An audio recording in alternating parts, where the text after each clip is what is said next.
So we should be, yeah, we're live. We're live with Real Fridays. So Robbie, just to give you kind of some context. So I'm sure you've seen the show in the past. If you haven't, it was founded by Jeremy Potter, myself, and Brock Cassidy. And the focus was really Real Friday. So as we just talked about real talk, real mortgage talk, insider information, if you will, kind of like feet on the ground, insights on where the industry was heading. And just sort of insights on tech and innovation and everything else, and sort of what's driving the business, right? And so I don't have insights for you, but we can keep it real, and because we're live, baby. And since you told me I look like Muammar Gaddafi before we started this, shout out to my stylist. I'm gonna tell you, you look like Bill O'Reilly, and he had the famous "F it, let's do it live." So I don't know what I'm in for. Yeah, let's just do it live. Let's just do it live. And the last time I saw this show, I was in Jeremy Potter's kitchen in Detroit last summer, and I walked in as like a background person, and so all right. So okay, finally, so I think there is an eerie similarity between the two, and I've never seen you both in the same room, so it's not to say it's totally far off. Yeah, not bad. That's not bad, actually. Yeah. I'm gonna put it on my dating profiles. Looks like Muammar Gaddafi. I've been told I look like a head of a Middle Eastern country. In America's most watched real estate, mortgage, and housing sort of podcast. So, and we've been that way since the first day of our episode. So we've been doing this for about 3 years. You've been the most watched since the first episode. Since the first episode, we did that. Yeah, we declared that because we took over 3 categories all at once. So some people are just real estate, some are mortgage, some are housing. We just took over all 3, and we declared ourselves the victor because we are the first. So this is kind of like I learned a New York Times best-selling author actually means within whatever category, not overall book. So you could be you could be the head seller of the underwater basket weaving category in the transgender Peruvian community, and boom. The irony, it's funny. Somebody had launched a book, and they said we were an Amazon bestseller, a New York Times bestseller. In the category, as you dive into it, was specifically like mortgage underwriting workflow. Like it just got more and more narrow, and I thought I got to tell you, great. I'm honored to be here. I very much appreciate you inviting me. Like I said, very little insights, maybe a lot of smiles, a lot of hair. Are you in another part of my cabin somewhere? Yeah, it does look eerily similar. You hear footsteps in the background? Don't look over your shoulder. So what state are you in right now? I am in. Gosh, I hope my IRS agent's not watching this. I'm in the state of California. Yeah, so I'm a Nevada resident, and I split my time between. So you're on a business trip. I have an apartment in New York City that I like to stay in, Charlie, spring and fall. Then I was on the road last year. People say my dad travels a lot. I'm starting to pick up a little steam with my travels, and I think I took something like 90 flights and was on the road for 200 plus days last year. So are you a Marriott guy or a Hilton guy? Or what's your hotel? I have to tell you, and this is my first flex of the show. I have 0 hotel rewards programs, and I have 0 frequent flyer accounts because, actually, now that I think about what I was going to say, it's illogical, but why would you not do that? Because don't you want the benefits of frequently flying a specific, I like just rolling the dice and being in boarding group 7 and let the chips fall where they may, in the words of Chauncey Billups. So one of the viewers of the show, one of the thousands, is your IRS agent who's watching this right now. But you're on a business trip in California, and you're based in Nevada, so you're good. Yeah. Where is this your primary residence where you are in this cabin, or this is an Airbnb, or what is this? No, this is a lake house that I bought. So when I got divorced in December of 2017, and it was a lake house that my grandfather built in 1920, and so I bought it in 2017. Had over a certain period of time just sort of renovated it, And it's amazing. It's like heaven on earth up here, just minus the bad weather and the snow. And but it's just gorgeous. It's right on a lake, and it's been in the family for a long time. But it is a classic example of there's only so many properties around the state of Massachusetts. It's right on the water. The property's probably worth 300 grand or whatever. It's not like a super luxurious property, 3-bedroom, maybe 300 square feet, 1350. And people will call randomly, people from Boston or from larger city markets and say, like, look, we're looking for a place on the lake. We'll give you 400, we'll give you 500, we'll give you 550, we'll give you 600,000.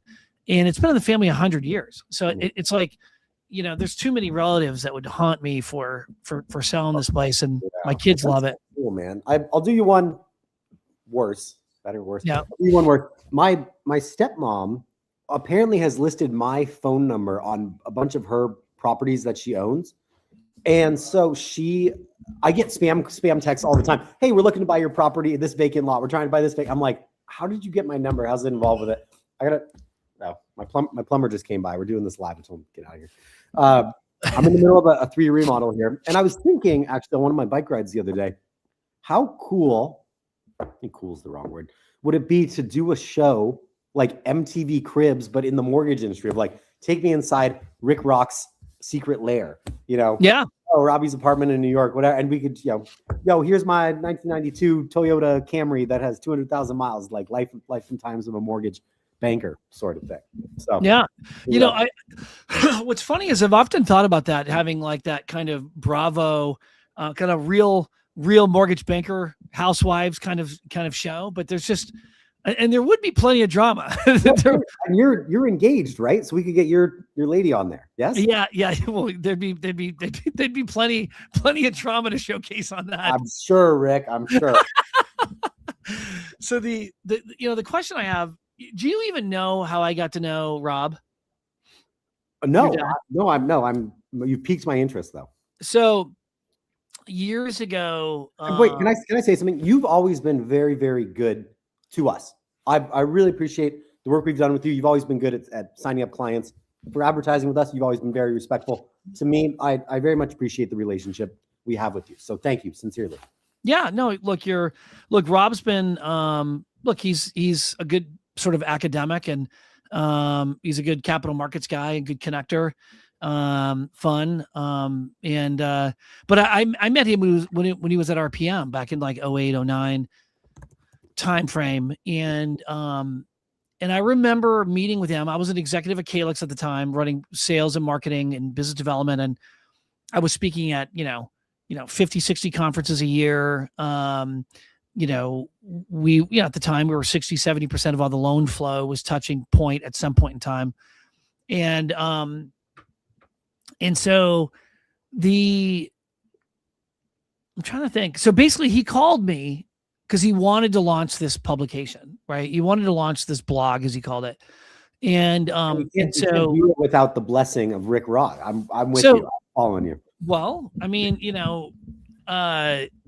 wasn't that, but I at the time I had the largest private database of loan officers in the industry, right? So I had amassed through my time at Calyx and my work with Ellie Mae shortly thereafter, like I had amassed this large database that I had in Salesforce, and he wanted to partner up to use the database to kind of get his news blog out to all these people.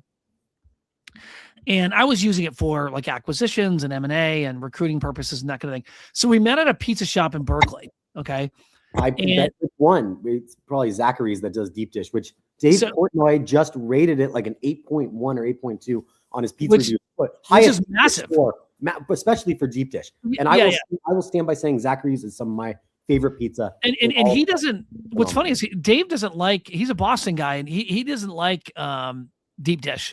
Typically it's but so I think it may have been Zachary's, actually, a little corner place. Yep.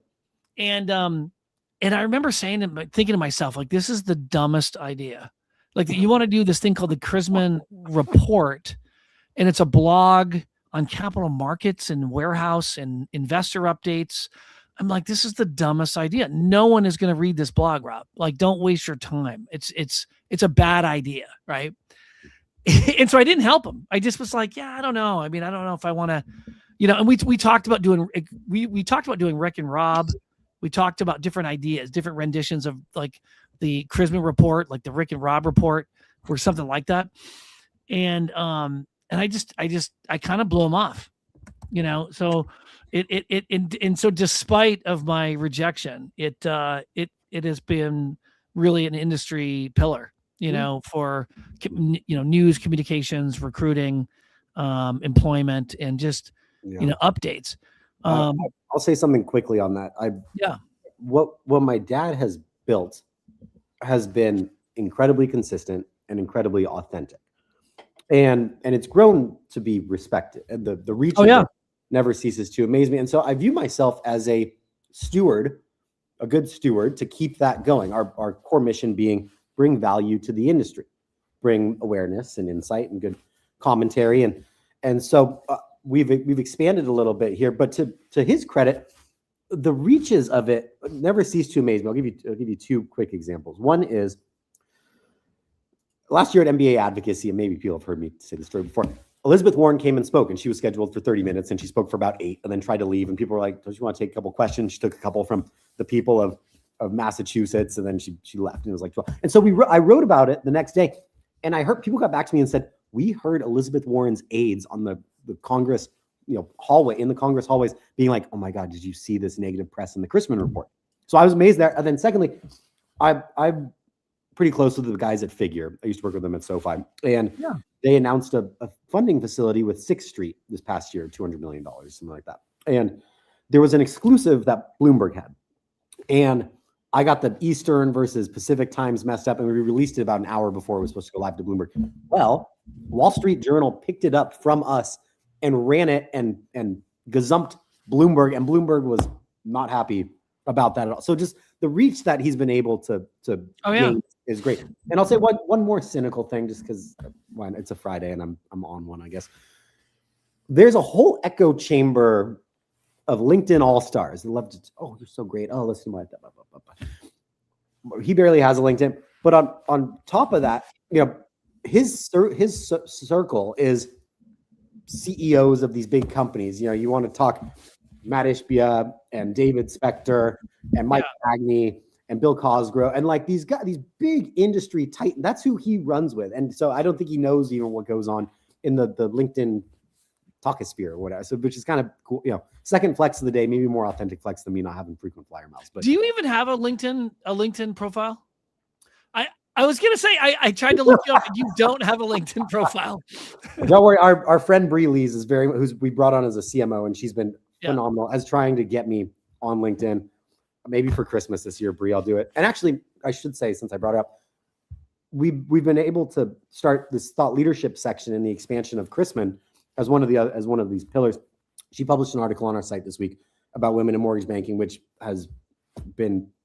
was well overdue, and it has received a ton of praise. And I just want to applaud her for being brave and writing a really good article. We have a bunch of other stuff on there too. Some of the CEOs I just mentioned write for us. Some really, really good insights from all different types of mortgage rates. So check out Chrisman commentary in the thought leadership section there. What's interesting is I remember, and I credit Bree with the article that she wrote. It's a very difficult conversation for anyone to have. It's a difficult conversation for men to hear, and it's a difficult conversation for women to talk about in any public kind of forum, because it's always a scenario of what women sort of have to the perception of what women have to tolerate, in this business, because on one hand you don't want to be the person that always brings attention to it, and yet you don't want to be the person that sort of ignores it. And so I thought it was a really brilliant and provocative sort of story. I'll say this on her behalf quickly. Yeah. Bree is a brilliant marketer. She's our CMO for all intents and purposes. And I've spoken to her about this. She does not want to be known as the face of this movement of mortgage Me Too or whatever. Her specialty is marketing, and she deserves to be recognized as a brilliant marketer. This is just long overdue, and it's kind of a shame that nobody else has brought it to the fore. Like, yeah, so. It's hard because nobody wants to be the face, like you said, no one wants to be the face of it. Number one, and number two, it's a conversation, that I've had with HousingWire, with Inside Mortgage Finance, with Wall Street Journal on the subject, and they just don't. It's hard to find sources that want to come public. It's hard to find, men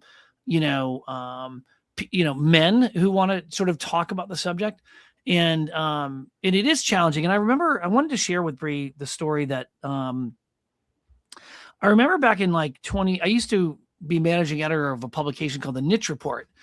And I wrote this article back and it was the largest publication at the time in mortgage and in later mortgage compliance. And but for mortgage and real estate, it went to, however many tens of thousands of people. And and I wrote this article called the hidden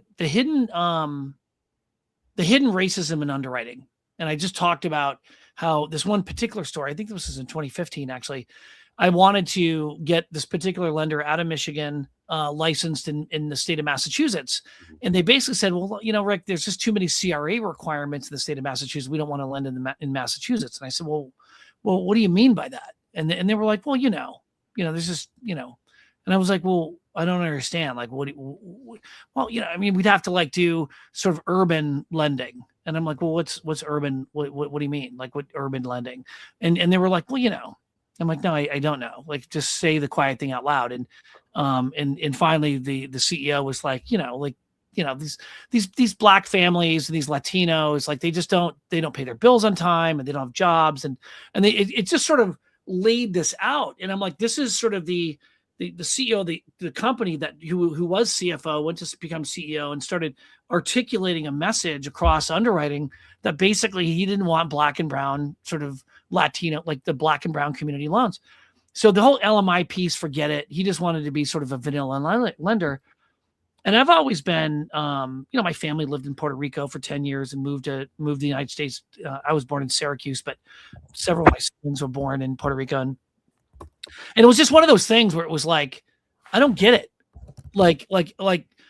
Number one, FHA business is the thickest margin business we can do, and number two, as members of where we had our Fannie, Freddie, and our Ginnie, there is a public trust associated to having the good faith and trust of the United States behind you in buying these loans, because there's a purpose. There's an actual architectural design to drive home ownership, to guarantee these loans, because otherwise you get a scenario where who doesn't want the cleanest loans on your books, right?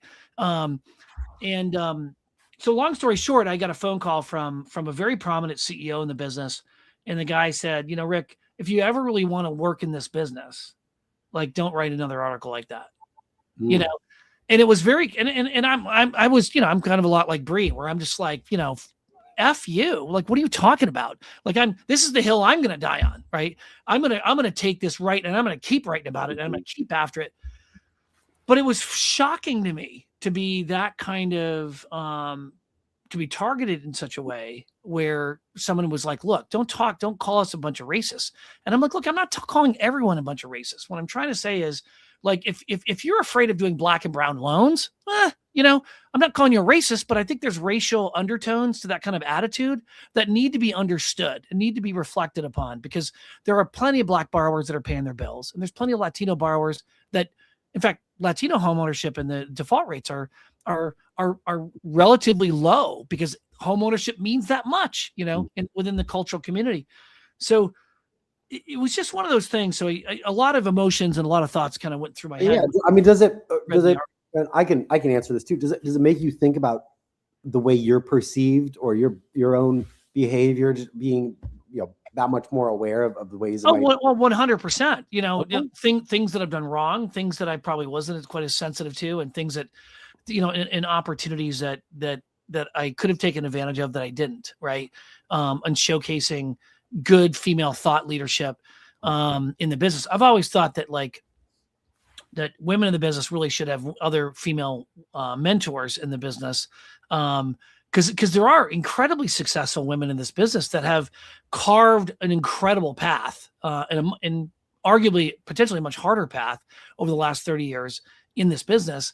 And they've been very, very successful, and I think that those women, deserve a lot of recognition, but two, they want to help out younger women in their 20s and their 30s and in their 40s who are trying to establish a professional foundation in this business, which is, typically white and typically male, So since this is live, for people just tuning in, just to catch people up to speed, Rick is the reason that the Chrisman commentary letter got legs. And then we've also solved the problem of sexism in mortgage banking. So good episode so far, man. How long do these go? I got no background on these. 30 minutes, 45, what are we doing? Exactly. Well, exactly. No, look, I think that I'm not the reason for the Chrisman commentary. However, I probably could have had a stake in it. I could have had a royalty or some kind of piece of it. And actually, what's ironic? I guess I'm putting everyone on blast here. Your business partner at NFM, Mr. Cher, who is one of the people on LinkedIn, I'm told, since I don't have one. He's met with us a couple of times, and he keeps saying, I want an ownership stake in Chrisman. And we're going, what? We don't even, there's no ownership to be had in Chrisman. Like, Rob owns it. I'm a W-2 employee. We just kind of struggle. It's not like it's a company that you can buy into or anything. If there's anyone that gets a stake in it, it's got to be me. There's got to be some kind of. You tell Greg that, please. I might be the #1 sales rep for the Chrisman Report over the years. As I say, you've been great. I really appreciate the relationship. Well, you know what? I wouldn't have done it if it wasn't effective. #1, obviously, and then #2. And as Rob would say, I always push the boundaries of what the Chrisman Report was really set up to do. And I used to do these instead of doing these advertisements, now what's an advertisement and what's not. And I think early on when Rob started to do that, I started structuring my ads in a way where Rob was interviewing me. And so Rob would say this, and then I would say this, and I would say this, and it would all be about a specific company who's looking to grow, acquire companies, and it was done in the kind of interview format. And it was always confusing to the readers, is it an advertisement? What is it? And and then it started to evolve into how do we structure it, But the Chrisman commentary has never been without its controversy, right? People have been offended by his jokes and these types of things, and I've always felt that it's always been a good source of levity, and also serious content that's an industry that's watched really carefully daily, in the industry. How big is your subscription base? Is that public? Can you articulate that or what? I'll get to that one second. I promise. So there's been controversy within Chrisman. It was a struggle for me to even get headings bolded between the sections. And then it was a struggle to get a little logo at the top. And it was a struggle to get it to change from looking like an old Yellow Pages ad to now just a white and black thing. It used to have different colors around the borders. Mondays were teal, Tuesdays were aquamarine, Wednesdays were opal. It was a whole thing. And so we've modernized it a lot. And actually we're going to roll out a brand new website here in a couple of weeks that we're very, very excited about. It looks slick. It does it justice. And so there's been incremental improvements. I would say the reach somewhere toward the low six figures, put it like that. Yeah. The low six figures. So all right, I'll flex a little bit again. Our open rate ranges from 50 to 60%. That's 50 to 60, not 15 to 16. No, it's shocking. Our click rate gets up to 15 to 20%, depending on. Normally, it has to do with the job ads, and we actually have a dedicated job board on Chrisman if people are looking for employment or employers want to post there. But the click rate itself gets up toward 20%, which I've dealt with marketing groups in the past when I worked on companies in the capital markets, secondary marketing side of things, and they were happy when they got a 14 or 15% open rate. And I'm going, that's our click-through rate for us. So the reach is incredible. And credit to my dad for doing it. Credit to Bree for helping spin it up into the 21st century. It's been really neat. Well, you guys have always been kind of the drudge report of commentary, right? So it's always been, not very creative in its design, but it's because it's been so content rich, right? Its priority has been content. It's not been to make it look pretty, right? I appreciate the backhanded compliment. Yeah. No. It's not backhanded at all. I think it was just here's what's going on. Plain and simple. Here's the news, and we're trying to.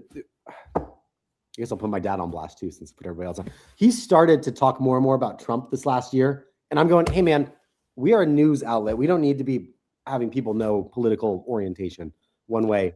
Let's not talk about the central figure in the news.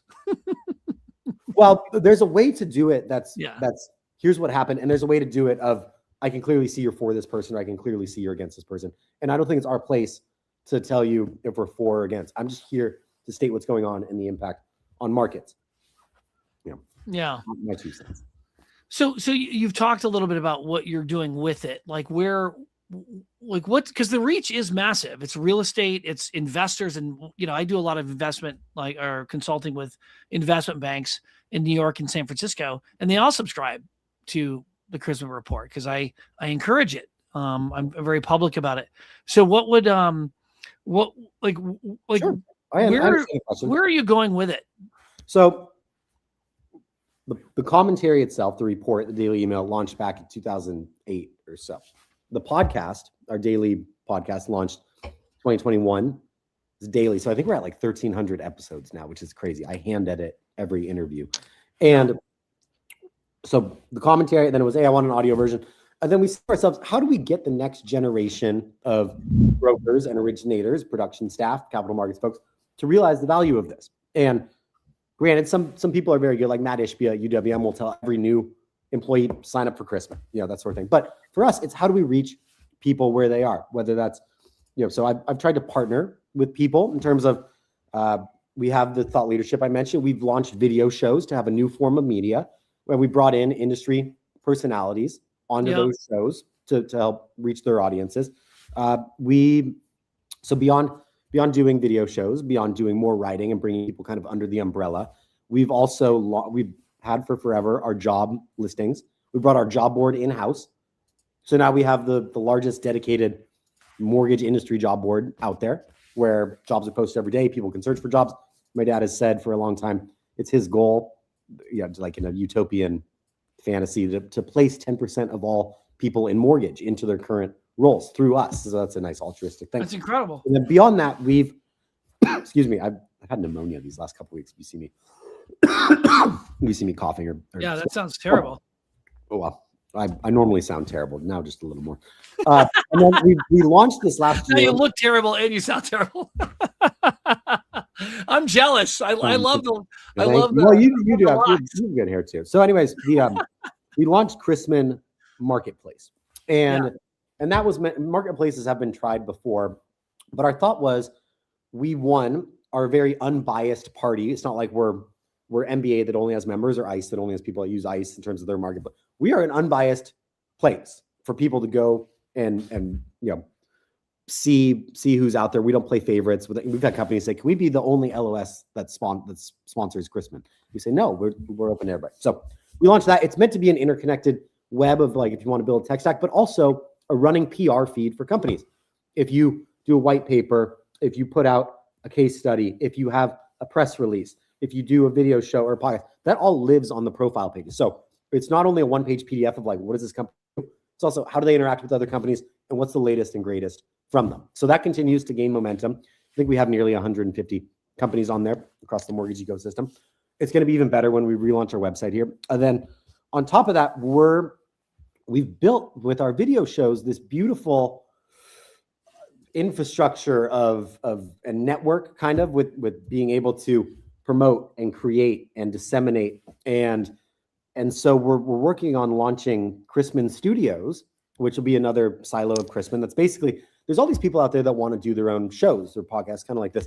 Well, let us put our infrastructure to work for you in terms of being able to make promotional materials, being able to disseminate, being able to clip it, being able to get it up to socials and kind of the background behind it. And we have our Chrisman shows. We have 8 shows. We're about to launch 4 new ones on marketing, servicing, credit, and AI, which is very exciting. Those will be coming on Wednesdays, live shows. And we now are going to kind of white label our services to be able to go out there. So building an empire slowly but surely and trying not to go quickly. Do you look at like HousingWire as a competitor? That's an interesting question. They're a competitor purely in the sense of companies have certain advertising budgets. Yeah. And there's only so much spend out there, and we're trying to get some and they're trying to get some. So sure, but they're doing completely different things. And I mean that as we are. So no, I don't want to throw too much shade. Are you more commentary? Like news commentary, and you're more. So, yeah, so research? They are a little more like if we bomb the Middle East, I go to CNN.com and I see what happened. If something happens in the mortgage industry, I'll go to HousingWire and look at like their little news feed or whatever. Chrisman is meant to be a little more esteemed commentary, like the Wall Street Journal to their CNN. Yeah, is my thought. Like the Wall Street Journal and CNN could be kind of, but not really. It's a different type of audience base, and so we're looking for that more in-depth analysis, a little more highbrow, a little more in-depth, a little more analysis, those sorts of things, commentary. And so we're working to kind of differentiate in that way, because people say, oh, you're competing with HousingWire. I'm going, no, HousingWire, someone pays, I think a thought leadership article is like $20,000. We've never charged anybody to place a thought leadership article. If you meet our editorial guidelines, we think it's good, submit it and we'll post it.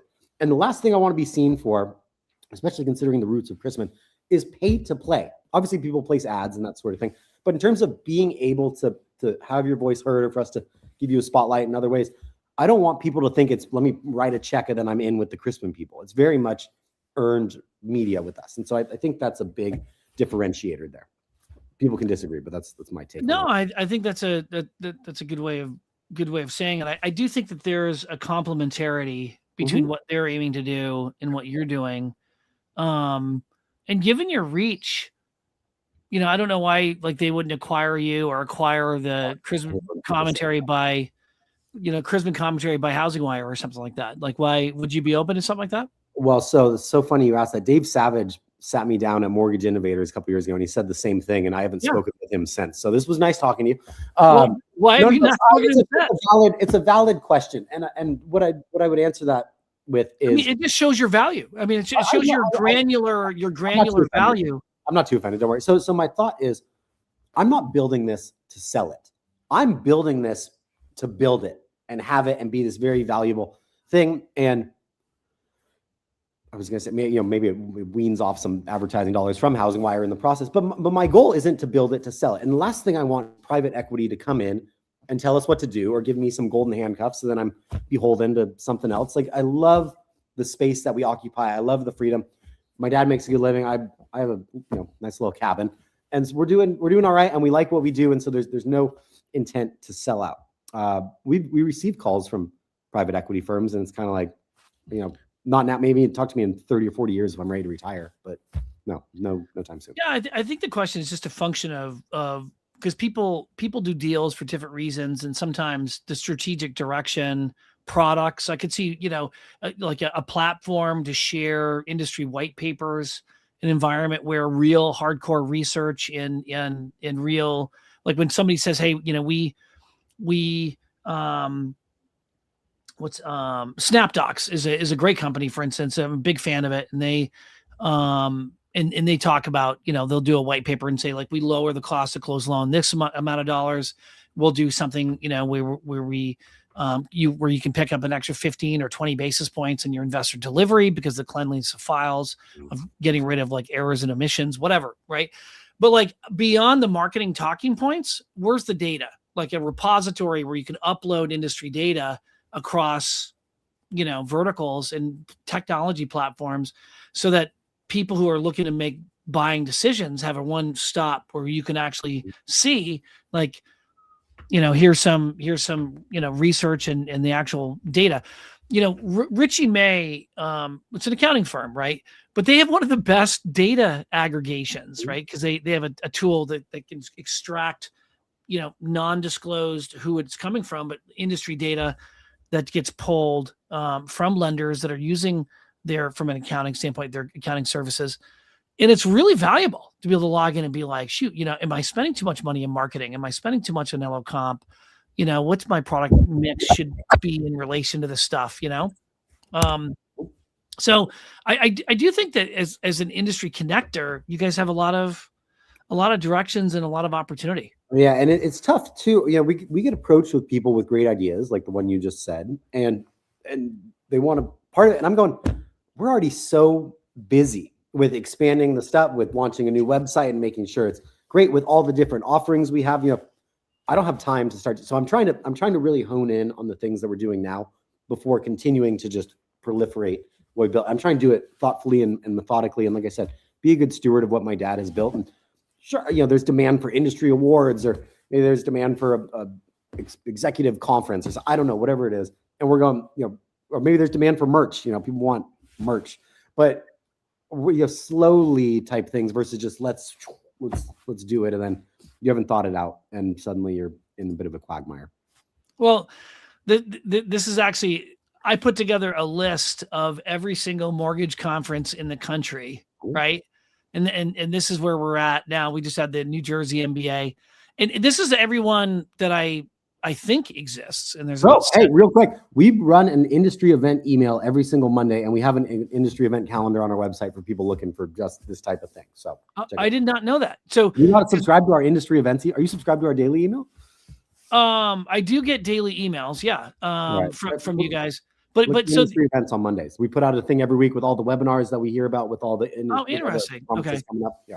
Well, I'll give you access to this to see if there's any ones that I'm missing, because I have a dozen people or 15 or so executives that connect us, because there wasn't a central repository of conferences that I could find around the country.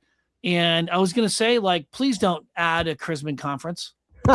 You got it. There's not coming anytime soon. Trust me.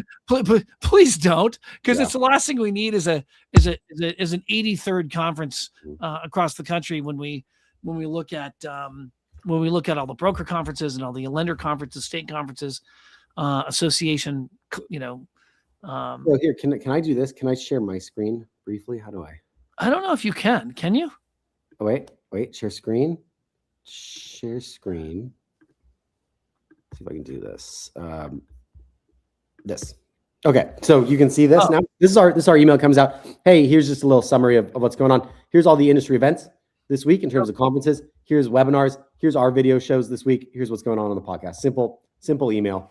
And we think it provides value. Hey, here's all the conferences you want to sign up. Click it. Here's all the links to all these webinars coming up. So let me know. Now, do you have a board of advisors, or do you have like a handful of people that? Yeah, it's my dad and his cat Myrtle, and they to each other. And I mean, it's a pretty serious answer. There's not really a board of advisors.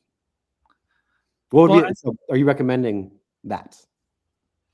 Because it's good. I mean, we might exist in an echo chamber. We think something's good, but we're missing the boat on. So I'm with you. Yeah, no, I think it's always good to get sort of feedback and have a handful of advisors that we hear about the jokes we publish all the time. So we're getting feedback left and right.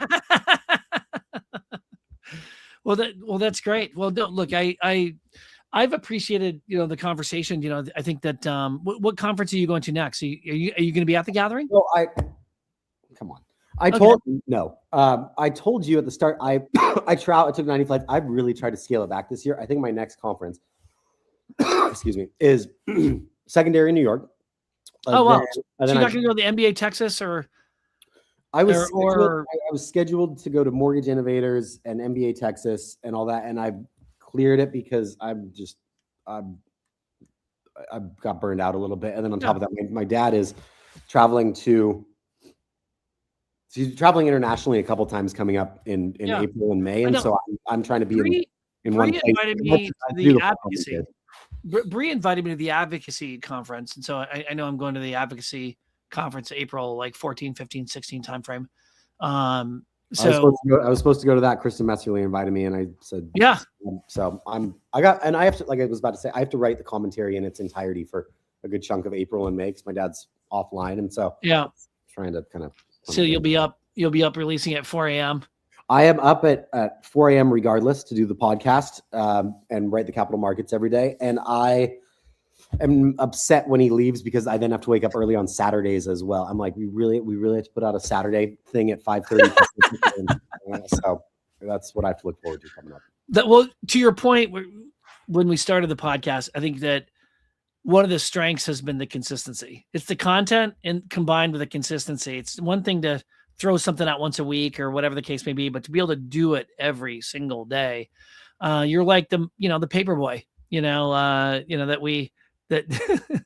that your dad and I probably both grew up with. I always tell people that, I told your dad this once too, that, can you hear me? Oh, did you jump on a call? I'm going to mute you blowing this. My dad had a paper route growing up, and my grandpa actually delivered papers during the Great Recession in San Francisco. So it is part of our lineage for sure. No, like I had a paper route, growing up myself. And I was telling your dad that in fact, I was telling this AI company, you should see this post that I did. Well, you're not on LinkedIn, never mind. But this 25-year-old grad from Princeton, founder of a company called Copperline AI, texted me last night, and I just sort of FaceTimed him out of the blue. 25 years old, raised $3-4 million. He's from Princeton. Great ideas. Wants to conquer the world as a really good solution. And we sort of talked about it. And I told him, I said, look, I'm in this weird spot, right? Because I'm sort of young when it comes to the old guard in the business, and I'm kind of old when it comes to the young guard in the business. And I just said that the key with in this business is to try to sort of establish relationships on both sides of that fence. But the paper route comment kind of sort of reminded me of that. Well, I think you're kind of winding down here. I'm honored and humbled that you invited me, and I very much appreciate it. And I really enjoyed this. No, look, there's more. We can go for another hour, Rick. You tell me. Yeah. No. I just wanted to conclude. I wanted to conclude. No, you got to put the hat back on. It's the hat. It's memes and mortgage banking. This could be the first meme of mortgage banking we could. Well, look, I appreciate it. And you and I really haven't talked all that much. We've only talked a couple of times. This is like the most in-depth conversation we've ever had. And I think Jeremy Potter has gotten in the way of our relationship. I agree. Well, actually, I saw you on a plane as I was leaving IMB. You were up in first class, and I had to go way back to row 27 or something, so I don't have frequent flyers. So there was an missed opportunity there for sure. Well, I look forward to seeing you around, and I appreciate the time on this, and I'll give you the analytics in the weeks ahead. If you want the full copy of this interview, I can certainly get it to you. You could use it in your own social media marketing that Bree could possibly use. Fantastic. I really appreciate it. Good deal. I appreciate you, man. Thanks for joining the show. Yeah.